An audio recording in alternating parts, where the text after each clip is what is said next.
ತೊಗರಿ ಬೆಳೆ sir duplicate ಬೀಜಗಳು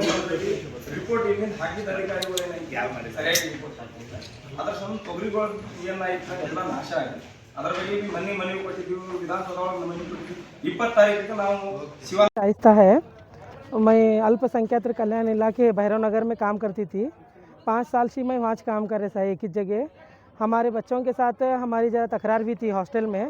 तकरार होने के बाद डिस्ट्रिक्ट ऑफिसर प्रशांत पुजारी उनको बच्चे बुलाए। बुला को क्या है हम अड़गी सिब्बंदी को उड़गी चेंज मार कर को बोले उन्होंने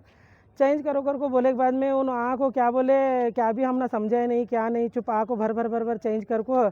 निकालते हैं वो करते हैं ये करते हैं कर बोल को मैं हमेशा निकालते हैं हमारा नाम नको बोलूँ वो बोलूँ कर बोल को ये करे। सो हमारे साथ नाइंसाफ़ी कर को हुनावेस वाले को नज़दीक हॉस्टल में डाले। मज़े का तो मेरे बच्चे छोटे हैं कर कहे तो भी मुझे दूर हॉस्टल में डाले सुबह शाम तक जाने के। बोल रूँ मैं विधवा भाई को हूँ सर मुझे जाने का नहीं होता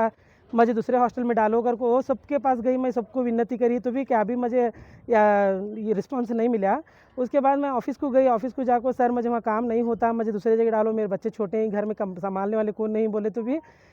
यारी कर कौन बढ़ती बा कर को ऐसा लैंग्वेज ही मुझे बात करे उन्होंने। बात करे के बाद में बाद में बढ़िया के पास गई इनके पास गई सबके पास गई मैं गए के बाद में उन्होंने भी बहुत कोशिश करे मेरे बारे में बोलने की तो भी उन्होंने नहीं सुन रहे। क्या दुश्मनी है क्या मालूम है। और जो मेरी पोस्ट जो है हेड कुक की है वो कुक की पेमेंट क्या है उनके घर में जो काम करते हैं उनको पेमेंट वो डालते हैं मज़े का तो 1500 पगार उल्टा कम करें ज़्यादा करने का छोड़ को। इसके लिए मैं मोतीराम जय जवान जय किसान संघ के अध्यक्ष के पास आई आ को मिली मैं उनको उन्होंने मुझे इंसाफ दिलाने के वास्ते डीसी ऑफिस को लेकर को मनवी दी। सब जने साथ दे रहे मेरा मुझे मैं इंसाफ दिलातूँ कर को बोले मेरी जगह मुझे दिलातूँ कर को बोले। पगार कितनी थी तुम्हारी? मेरी 14,000 चिल्लर हत्ती अभी मुझे 13,000 पर डाल रहे उन्होंने उल्टा कम करें उन्होंने मुझे ज़्यादा करना सबको इंक्रीमेंट डालें मुझे कम करें पगार। बाकी वाले को 15,500 तक डाल रहे मुझे कम करें। मैं 7 साल से करूँ वहाँ 2019 से। ಈ ಅಕ್ಕ ಅವರು ಅಲ್ಪಸಂಖ್ಯಾತರ ಹಾಸ್ಟೆಲ್ ಒಳಗೆ ಕೆಲಸ ಮಾಡ್ತಾ ಇದ್ದಾರೆ ಒಬ್ಬರು ಪೂಜಾರಿ ಸರ್ ಕೇಸಿ ಅವ್ರ ಯಾರು ಅವರು ನಿಮ್ಮ ಸೀನಿಯರ್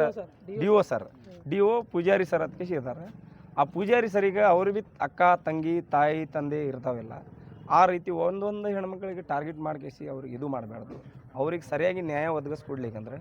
ನಮ್ಮ ಸಂಘಟನೆ ವತಿಯಿಂದ ಅವರಿಗೆ ಉಗ್ರಾಗಿ ಹೋರಾಟ ಮಾಡ್ತೀವಿ ಎಲ್ಲಿ ತನಕ ಅವ್ರಿಗೆ ಸಸ್ಪೆಂಡ್ ಮಾಡೋಂಗಿಲ್ಲ ಏನು ಅವು ಏನೇನು ಯಾವ ಹೆಣ್ಮಕ್ಳಿಗೆ ಟಾರ್ಚರ್ ಕೊಡ್ತಾ ಇದ್ದಾರೆ ಅವ್ರಿಗೆ ಮಾನಸಿಕ ಟಾರ್ಚರ್ ಕೊಡ್ತಾನವ ನಮ್ಮ ಮನ್ಯಾಗ ಸೀರೆ ಇದು ಮಾಡ್ಬೇಕು ನಮ್ಮ ಮನ್ಯಾಗ ಕಸ ಪಡಿಸಿ ಒರೆಸ್ಬೇಕು ಟಾಯ್ಲೆಟ್ ತೊಳಿಲಕ್ಕೆ ಹೋಗಿಲ್ಲ ಅವರು ಹುಡುಗರಿಗೆ ಅಡುಗೆ ಮಾಡ್ಕೇಸಿ ಅವ್ರಿಗೆ ಹುಡುಗರಿಗೆಲ್ಲ ಹಾಕ್ಲಾಗ ಹೋಗ್ತಾರೆ। ಇಲ್ಲಿ ಅವ್ರ ಮನೆಯೊಳಗೆ ಕೆಲಸ ಮಾಡಿ ಹೋದ್ರೆ ಅಲ್ಲಿ ಎಷ್ಟು ಗಂಟೆಗೆ ಹೋಗ್ಬೇಕು ಅವರು ಅಲ್ಲಿ ಹೋದಾಗ ಅಲ್ಲಿ ಹುಡುಗರು ಕಿರಿಕಿರಿ ಮಾಡವ್ರಿ ಅದರ ಸಂಬಂಧ ಈ ಪ್ರತಿಯೊಂದು ಹೆಣ್ಮಕ್ಳಿಗೆ ಯಾರು ಕೆಲಸ ಮಾಡ್ತಾರೋ ಅವ್ರಿಗೆ ಪಗಾರ ಜಾಸ್ತಿ ಹಾಕೋದು ಯಾರು ಅವ್ರ ಮನೆಯೊಳಗೆ ಕೆಲಸ ಮಾಡೋಂಗಿಲ್ಲ ಪಗಾರ ಕಮ್ಮಿ ಆಗ್ತಾ ಇದ್ದಾರೆ ಅದಕ್ಕೆ ಹಲವಾರು ಒಂದು 8-10 ಜನ ನಮ್ಮಲ್ಲಿ ಅವ್ರ ಬಗ್ಗೆ ರಿಪೋರ್ಟ್ ಐತಿ ವಿಡಿಯೋ ಐತಿ ಅದಕ್ಕೆ ಡಿ ಸಿ ಸಾಹೇಬ್ರಿಗೆ ಹೇಳಿದೆವು ಮತ್ತು ಅವ್ರ ಮೇನ್ ಇವ್ರು ಡಿ ಸಿ ಎಮ್ಗೆ ಕಳಿಸಿದ್ವು ಸರ್ಕಾರಕ್ಕೆ ಕಳಿಸಿದ್ದೀವಿ ಏನು ಅವ್ರ ಮೇಲೆ ಕಾರ್ವಾಯಿ ಆಗಲಿ ರಾಜ್ಯಪಾಲಕ್ಕೆ ಭೀ ಹಾಕಿದ್ದೀವಿ ಲೆಟ್ರ್ ಆಗ್ಲಿಕ್ಕಂದ್ರೆ ಕಾರ್ವಾಯಿ ನಾವು ಏನು ಐತಿ ಅವ್ರ ಎಲ್ಲಿ ಆಫೀಸ್ ಐತಿ ಎಲ್ಲಿ ಹಾಸ್ಟೆಲ್ ಐತಿ ಅಲ್ಲಿ ಹೋಗ್ಕೊಂಡಿರ್ತೀವಿ ಇನ್ನು ಇಲ್ಲಿಂದ್ರೆ ಅಲ್ಲಿ ಅವ್ರು ಕೇಳಿದ್ರೆ ನಾವು ಡಿ ಸಿ ಆಫೀಸ್ ಮುಂದೆ ಬಂದು ಪ್ರತಿಭಟನೆ ಧರಣಿ ಮಾಡ್ತೀವಿ ಇಲ್ಲಿ ಎಲ್ಲಿ ತನಕ ಸತ್ಯಾಗ್ರಹ ಮಾಡ್ತೀವಿ ಮತ್ತು ಅವ್ರಿಗೆ ಎಲ್ಲಿ ತನಕ ನ್ಯಾಯ ಒದಗಿಸಂಗಿಲ್ಲ ಅಲ್ಲಿ ತನಕ ಸತ್ಯಾಗ್ರಹ ಮಾಡ್ತೀವಿ। ನಮ್ಮ ಸಂಘಟನೆ ವತಿಯಿಂದ ಜೈ ಜವಾನ್ ಜೈ ಕಿಸಾನ್ ಸಂಘಟನೆ ಅಂತ ರಾಜ್ಯಾಧ್ಯಕ್ಷೆ ಎಲ್ಲ ಪದಾಧಿಕಾರಿಗಳು ಜಿಲ್ಲಾ ಅಧ್ಯಕ್ಷಗಳು ತಾಲೂಕಾ ಅಧ್ಯಕ್ಷಗಳು ಎಲ್ಲರೂ ಬಂದು ಕೇಸಿ ನಾವು ಇವತ್ತು ಏನು ಅರ್ಜೆಂಟ್ ಒಳಗೆ ನಾವು ಒಳಗೆ ಹೋಗಿ ಕ್ಯಾಬಿನ್ ಒಳಗೆ ಇಲ್ಲೇ ಮೀಟಿಂಗ್ ನಡೀತಿದ್ದೀವಿ ಸಾಹೇಬ್ರು ಡಿ ಸಿ ಸಾಹೇಬ್ರು ಎಲ್ಲ ಮಾಡ್ತೀನಿ ಅಂತಾರೆ ಹಲವಾರು ಬಾರಿಗೆ ಅವ್ರು ಕೆಲಸ ಮಾಡಿಕೊಟ್ಟಾರೆ ಯಾಕಂದ್ರೆ ಇಲ್ಲಿ ಒಳ್ಳೆ D C addition D C ಸಾಹೇಬ್ರಾಗಲಿ ಡಿ ಸಿ ಸಾಹೇಬ್ರಾಗಲಿ ಎಲ್ಲ ಅಧಿಕಾರಿಗಳು ಚಲೋ ಇದ್ದಾರೆ ಏನು ಮತ್ತು ಎಸ್ ಪಿ ಸಾಹೇಬ್ರಿಗೆ ನಾವು ಒಂದು ಅದ್ರ ಬಗ್ಗೆ ಒಂದು ಕಂಪ್ಲೇಂಟ್ ಕೊಡೋರು ಇದು ರೈಟಿಂಗ್ ಒಳಗೆ ಯಾಕಂದ್ರೆ ಒಂದು ಮಹಿಳಾ ಹೊರಗೆ ಬಂದು ಕೆಲಸ ಮಾಡ್ಬೇಕಂದ್ರೆ ಅಂಜ್ತಾರೆ ಏನು ಅಂಥವ್ರಿಗೆ ರಕ್ಷಣೆ ಕೊಡ್ಲಿಕ್ಕಂದ್ರೆ ಯಾರಿಗೆ ರಕ್ಷಣೆ ಕೊಡ್ಬೇಕು ಏನು ಅವ್ರು ಏನು ಹೇಳ್ತಾರೆ ಬೇರೆದವ್ರು ಯಾರೇ